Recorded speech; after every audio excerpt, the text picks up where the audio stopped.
Heyo everybody, Haku here with my live reaction for Tower of God Chapter 555 or Season 3 Episode 138. I thought as I was getting ready to say that, I was like looking over at the chapter, I was like, 555, I never would have imagined that when I first started doing Tower of God videos or anything. But I'm excited to read. I don't have much of a long discussion for the intro or anything like that. Last chapter was great. I think generally since we've come back, things have been great in general. Like, I liked the first few chapters back with the Kun and Rachel group stuff. And I thought that, honestly, moving into the bomb stuff, I was like, I might not like this quite as much. Just seeing what we're doing until we like really get into things, I might not like it as much as I would like the Kun and Rachel stuff. But then I was totally proven wrong, because these like past two chapters have been incredibly good. But I've been reading comments as they've been coming in on last week's video, but I haven't had a chance to go answer everyone yet. Kind of a rough week, but I will go back and answer everybody. I always try to, even if I'm kind of late doing it. So yeah, maybe next week I'll have a longer intro discussion to talk about more topics with Tower of God. Plus, like I've mentioned before, I still want to keep doing reviews and everything, so I'll need to get back into reviews and do that in detail. Again, whenever I'm back to a normal, like, normal schedule.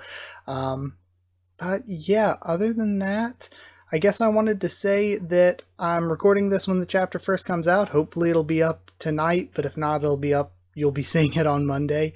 I don't know, things just on top of life not being normal for the past 4 months almost.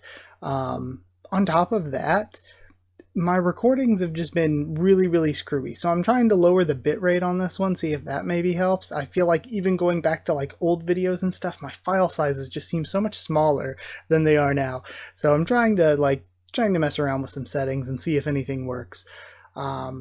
But yeah, last thing I wanted to say before we start reading is the thumbnail for this one was just that Yuri panel from last week, and the thumbnail from last week's chapter was just the bomb panel from the week before. So honestly, they've been doing really good on their thumbnail game. They have spoiled nothing for like 2 weeks straight, which is pretty solid.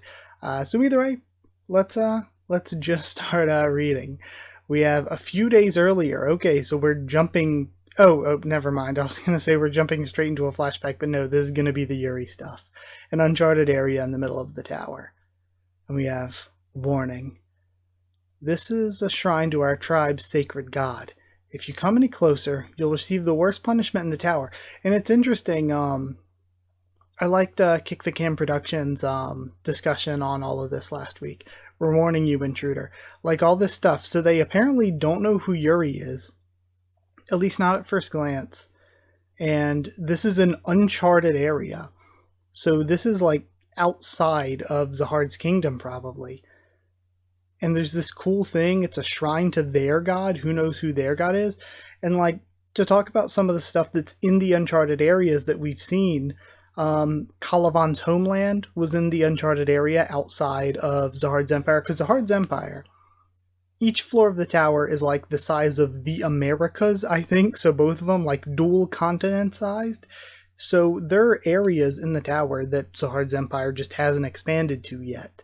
So it's really interesting. Some of the things that can exist there, like the essence of bravery at Calavan's homeland that was outside of the empire. And then we have this thing.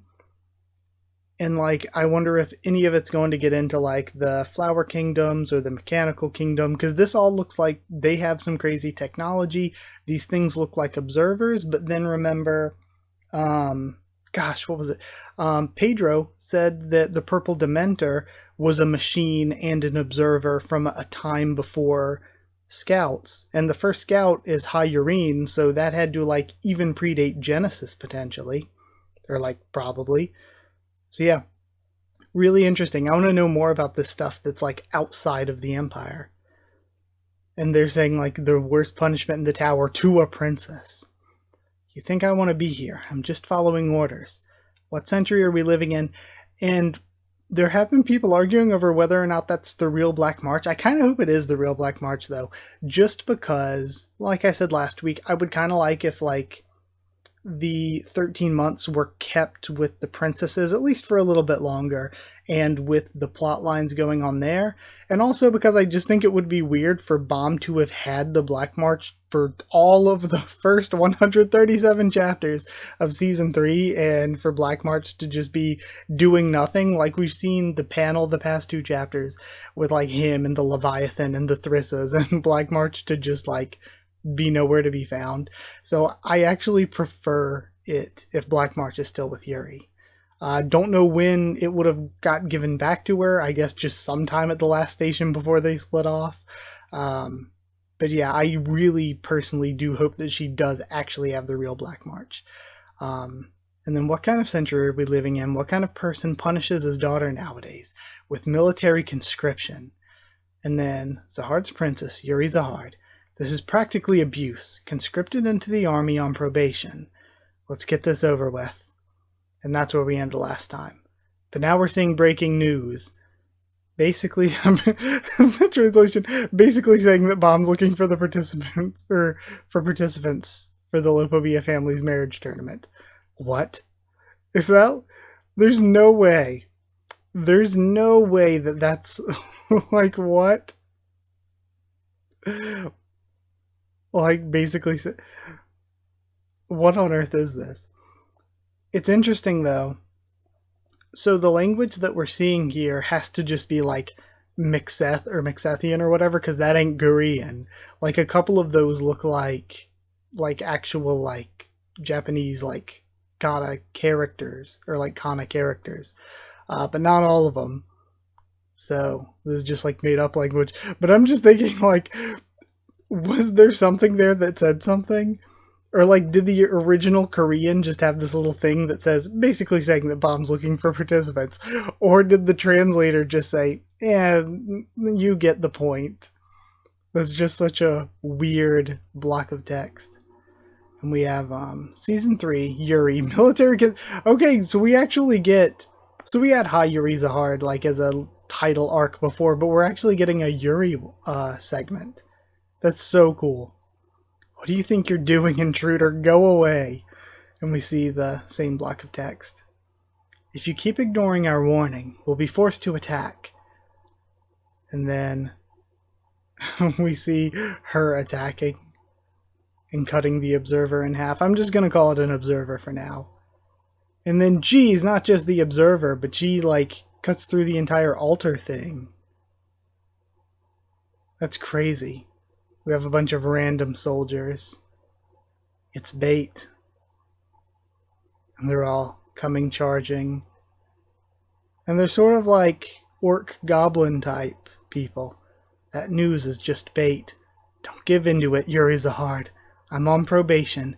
If I disobey orders and go look for Bomb again, I'll be doomed. Alright.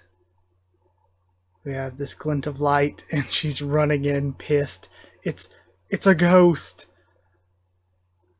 Control yourself. I mean, it, like, a lot of people have said it might be like a fake Black March, but at least visually it does look like the Black March. Control yourself. Control yourself. And she's still just going full berserker on them.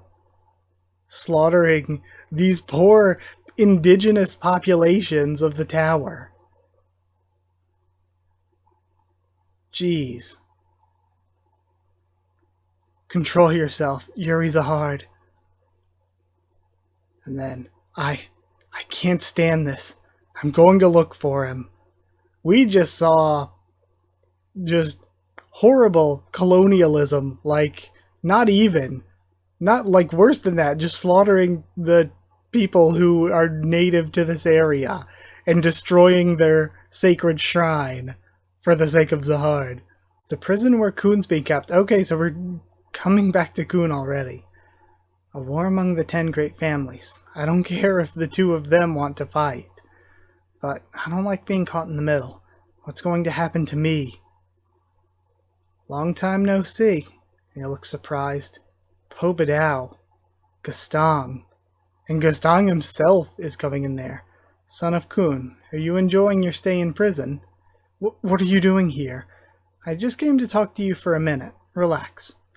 I received some news recently from an unidentified source. News?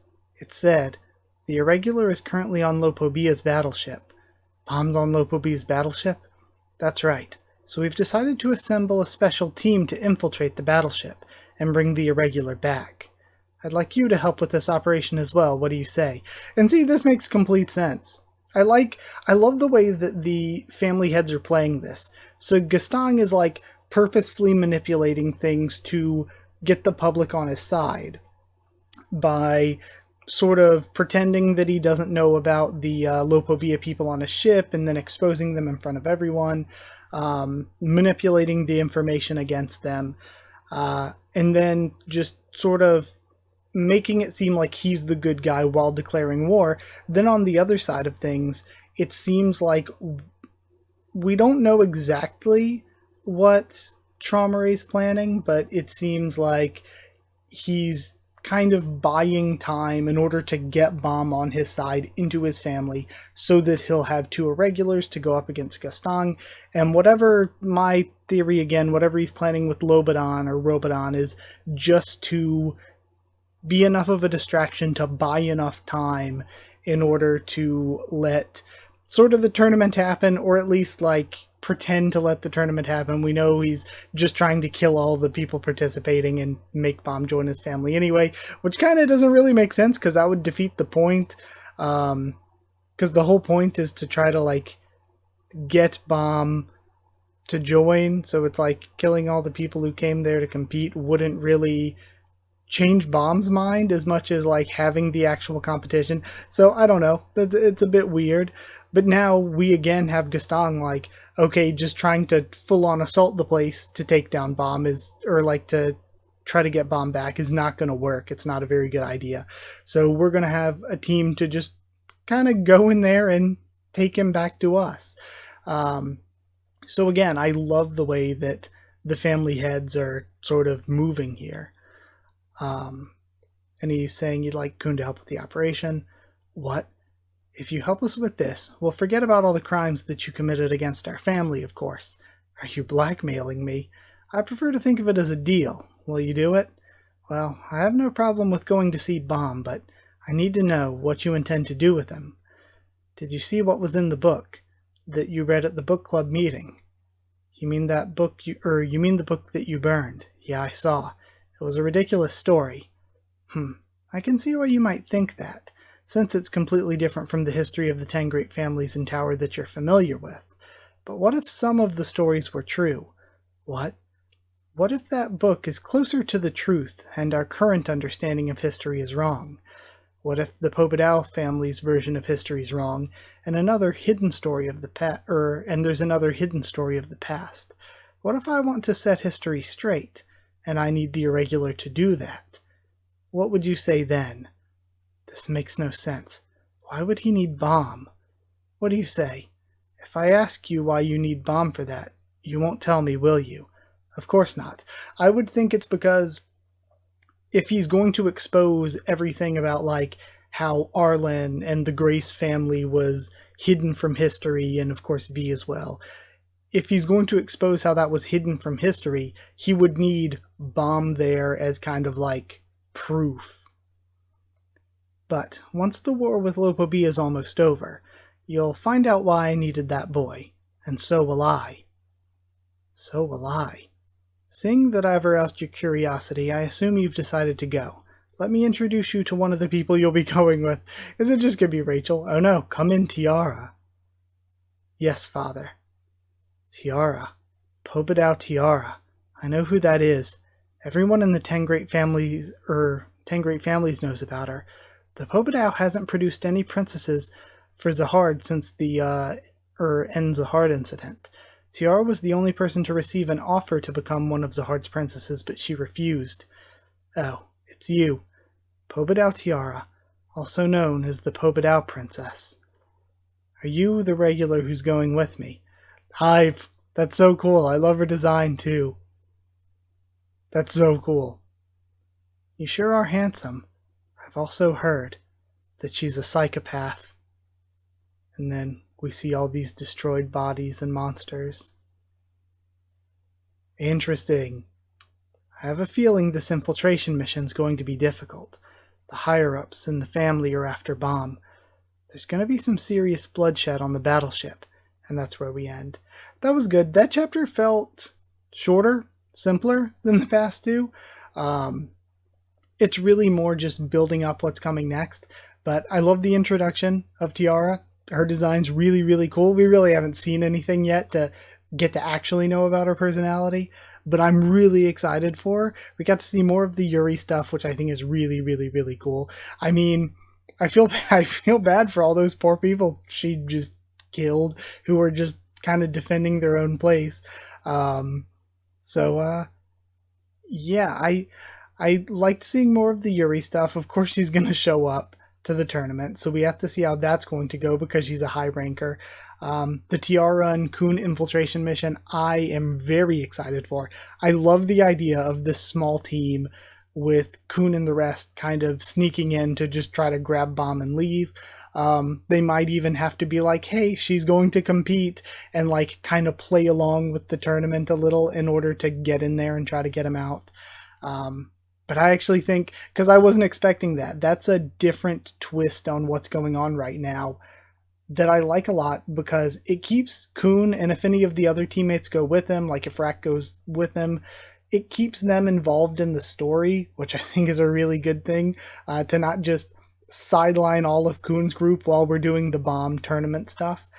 So I like that it gives them something to do. It gives the regulars something to do, which is very important to me as a reader. And beyond that, again, like I said, I like the way that the family heads are moving here and the way they're plotting. It seems like we've got a bigger look into what Gustang is trying to do, which again, I think is, he said he's trying to set history straight. We don't know all of the real history, but we at least know the stuff about like the two sort of great warriors that were wiped from history, that they had a kid, that Zahard killed the kid, all of that stuff. So I would assume if Gustang is like, in order to set the history straight, I need Bomb, then I would assume that just means that he needs proof, you know? Like if he just said this and all the other 10 families were like, nah, we've been teaching a different history for thousands of years, then it's his word against everyone else's. But if he has actual proof and he has the backing of his family and their loyalty behind him because he's getting the public on his side, he might just end up turning the tower against the Zahard Empire. So, you know, Gustang's making plays here. But yeah, I guess that's about it. I'll end it for here. Again, my mind's still a little bit scatterbrained. But I am excited to see what comes in the future, and I'm excited to, whenever I get time again, be able to do more reviews in depth, be able to talk with more of you all in the comments and everything. But yeah, with that being the end, thank you so much for watching. Like if you did like the video, comment down there too. Tell me what you thought of this chapter, my first thoughts and reactions. Sorry, I just, sometimes you record a video and it's like, oh wow, everything went great, I'm really feeling that one. And then sometimes, like today, I feel like I'm a mess. I feel like I'm all over the place. So sorry about that. But yeah, comment down there. Tell me what you thought. We can talk about this chapter here in the comments. If you want to talk on Discord, just ask and I can give you a link. It's free and open for anyone. We can talk there. If you want to talk on Twitter, just follow me there.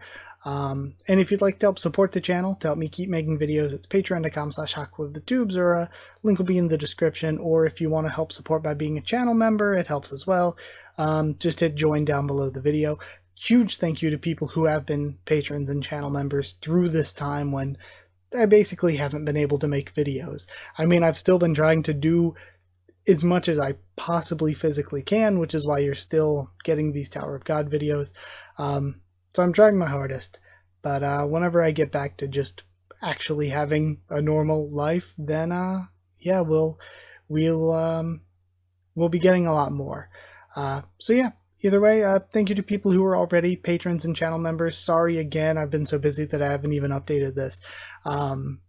So once again, thank you, Chosen Regulars, Edgy0 and Evan Holly, Magical Girl FRNono, Jerryton Student, David Langstaff, Slayer Candidate SG, and a regular Tyrone Beast. Thank you to all of them, and thank you to all of you for watching. Again, sorry, I just feel off with this one. The vibes aren't here. But yeah.